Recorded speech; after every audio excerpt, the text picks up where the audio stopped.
Now I'm being joined by grandmaster Andreas Heimann from the Schachfreunde Deizisau. You won your game in the Schachbundesliga today. Can you tell us something about your game? Yeah, it was quite a sharp game today.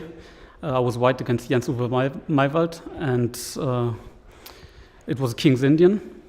I played a Petrosian variation, closing the center, and position arise with opposite castles, and it was very sharp. In this position, I played the move b2, b4, because I was afraid that black would prepare a6 followed by b5. And my opponent played b5 here. So now my position is very dangerous. My king is quite open now, but positionally I'm better, and I managed to save my king, and I had some positional advantage in the end. And well, in the end, my opponent sacrificed the piece, which wasn't enough. I won. Can you show us the last 5 games of the game on the chessboard? What happened? Here or the last? So I took on c5. My opponent took back, and I took on b5 simply. And rook b8 was played. So now, because my king is in this unpleasant pin on c1, I played king b2 in order to put it on the a file. So I felt like it was more safe there. And my opponent took on b5 now, and I could kind of start simplifying the position a little bit. Okay, I'll show the next couple of moves. Basically, this position was arising, and I felt like maybe white was a bit better here, because I feel like my king is not in that much danger now anymore, and I can start trading pieces here. And the d-pawn looks pretty strong. Was it a decisive factor? Yeah, the d-pawn is very weak, and also important is that the c-pawn is quite vulnerable here. It looks like a nice endgame win. Congratulations again for that victory.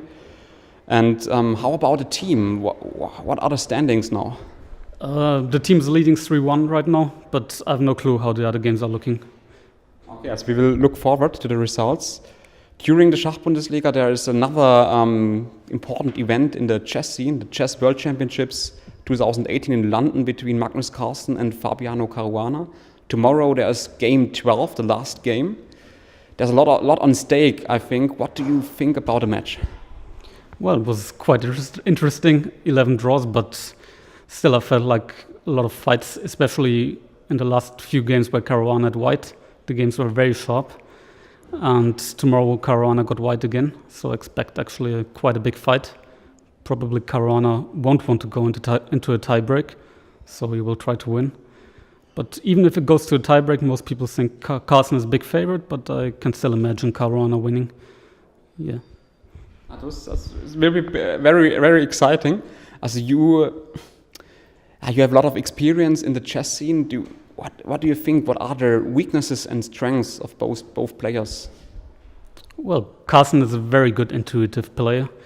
Caruana is known as a big calculator, and with less time, it should be in favor of Carlsen, because with less time you have to play more intuitive, so it's much easier for Carlsen. But still, with so much at stake, the pressure will be high, and I think it will be still an open match, even in a tie-break. That will be very exciting. Blitz and Rapid. Also you are the German Blitz champion. What do you think in terms of Blitz? Do the second team prepare some surprise weapons for the tiebreaks, or do they stick to their solid main lines? Well, I have really no clue, but I can easily imagine Carlsen playing, for instance, e4, e5 in a Blitz match, because he feels very safe there. And he's played this all his life. But it could also be that he just sticks to what he's been playing. With white, Carlsen has been playing basically every move anyway, so you never know what's going to happen. Yeah. We will look forward to Monday and maybe the tiebreaks. Thank you very much, Andreas Heimann, for the interview, and have a nice weekend. Thank you.